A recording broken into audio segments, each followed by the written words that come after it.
Hello friends, इस video में हम लोग थर्मोडायनेमिक्स से रिलेटेड एक कंसेप्चुअल क्वेश्चन डिस्कस करेंगे। तो चलिए सबसे पहले हम लोग क्वेश्चन रीड करते हैं।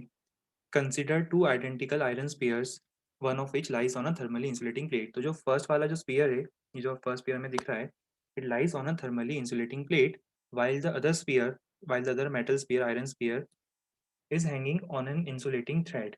तो ये जो है, इसे हमने एक इंसुलेटिंग थ्रेड की हेल्प से हैंग किया है।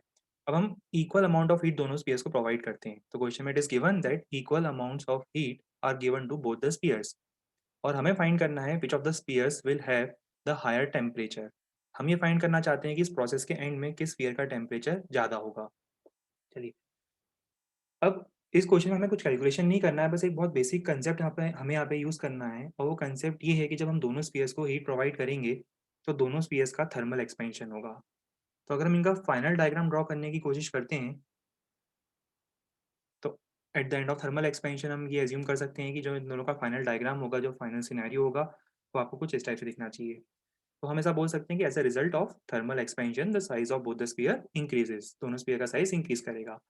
अब जो लेफ्ट वाला स्पीयर है, उसका जो सेंटर ऑफ मास है वो राइज कर रहा है, बट जो राइट वाला स्पीयर है, उसका सेंटर ऑफ मास जो आप देख रहे हो वो नीचे श्रिंक कर रहा है, वो नीचे सिंक करेगा।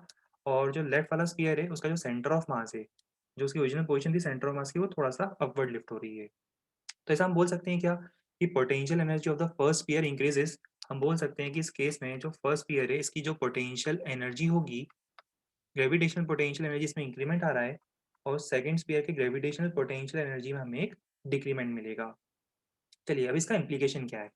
अगर हम यहाँ पर एनर्जी कंजर्वेशन बोल दो या first law of thermodynamics apply करते हैं, तो डेफिनेट सी बात हम ये लिख सकते हैं कि जो हीट ट्रांसफर करी है हमने, amount of heat which is transferred to the sphere, उसका कुछ पोर्शन कहाँ जाएगा, उसका कुछ पोर्शन तो जाएगा आपका इंटरनल एनर्जी इंक्रीज करने में। इसको मैं लिख देता हूँ delta U. Delta U means कुछ पोर्शन जो है वो इंटरनल एनर्जी को इंक्रीज करने की फॉर्म में जाएगा। रिमेनिंग पोर्शन कहाँ जाएगा, वर्क डन अगेंस्ट एक्सपेंशन।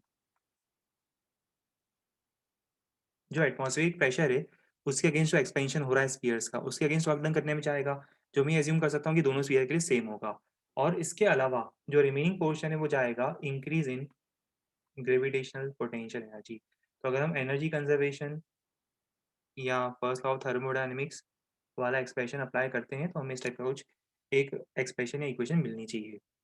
चलिए, अब हमने यहाँ पर ये देखा कि दोनों स्पीयर्स के लिए जो वर्क डन अगेंस्ट एक्सपेंशन होगा, जो एटमॉस्फेरिक प्रेशर के अगेंस्ट जो वर्क डन अगेंस्ट एक्सपेंशन होगा, वो दोनों के लिए इक्वल होगा ऑलमोस्ट।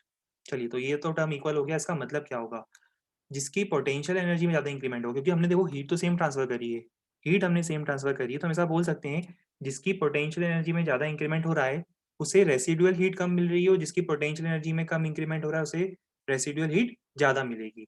तो क्या हम बेसिकली ऐसा बोल सकते हैं इस पर्टिकुलर केस में, कि जो हैंगिंग स्फीयर है, उसकी पोटेंशियल एनर्जी का जो डिक्रीमेंट है, वो एक तरह से पॉजिटिव कंट्रीब्यूशन प्रोवाइड कर रहा है towards increase in internal energy. तो हम लोग फाइनली कंक्लूजन ड्रॉ कर सकते हैं कि जो स्पीयर, जिस स्पीयर को हमने थ्रेड से सस्पेंड किया था, जिसको हमने थ्रेड से हैंग किया था, उसका जो टेम्परेचर में इंक्रीमेंट होगा वो कंपेरेटिवली ज़्यादा होना चाहिए। तो हमारा ऑप्शन क्या होना चाहिए, जो सेकंड स्पीयर है उसके लिए चेंज इन टेम्परेचर या increase in temperature will be higher.